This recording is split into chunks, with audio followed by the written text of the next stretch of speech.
In this morning's Consumer Confidential, we're going to dig into the housing market starting here in 2025. According to the National Association of Realtors, existing home sales dropped to about 4 million in 2024. That's the lowest since 1995. So what can buyers and sellers expect moving forward? Well, we've got real estate broker and president of R New York, Stefani Berkin, here with the answer. Steph, good to see you. Good to see you, Al. Okay, so let's start with mortgage rates. Yes. Where are we right now, and can we expect them to drop at all this year? Yeah. So just like you said, we've been through a tough year. I'm feeling optimistic about 2025.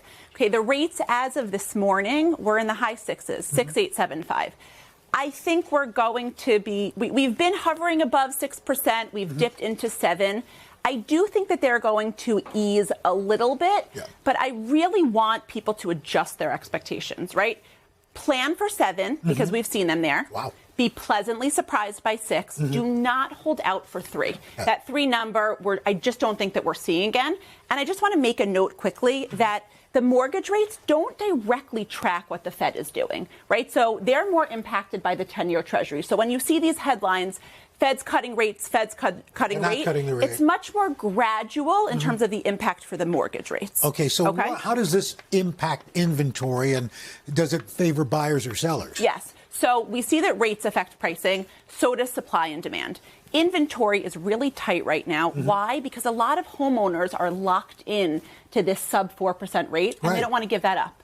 Buyers have a lot of pent-up demand because it's still an unaffordable market, right? So what we're going to see is when these rates ease a little bit and supply is freed up by some new construction, I don't think that's going to fundamentally change the market, but it's trending in the right direction.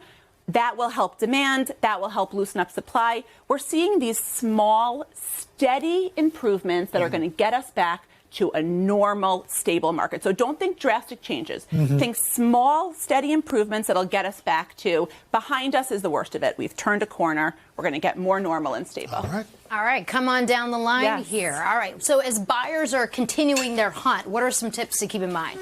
So I know it sounds simple, Laura, but you have to understand your finances. And a lot of people don't. It's a new year. Go through the motion as if you're getting a mortgage. It'll make you get organized. You can figure out what you have in liquidity, in cash, what your credit score is, and then what you can afford, right? You want to look for these assistance programs, FHA, VA. It helps you not just with down payment, but with your closing costs. And as we know, buying, anybody who's been through it, it's so personal. Understand what you want and what you need and educate yourself on the market. And also, it's never too late to start saving, especially for my millennials and my Gen Zers out there. Every check that comes in, take a little bit off of it and put it into savings. And buyers are looking different now, Laura. We're seeing more cash buyers. People are forgoing the financing process or having it be more delayed. The median age is 38 now. People are waiting a little bit longer. We're seeing more female single buyers. It's outpacing the men buyers, and warm up the process to stand out. It's personal, right? They're two humans, so warm it up to stand out as a buyer. Okay. Now, what about for sellers? Any best advice there? So for sellers, the best time to list is end of February, beginning of March, before the spring, right before the spring market. It's right before the weather gets nice. So prepare your property now. I tell people to follow the acronym PLANS.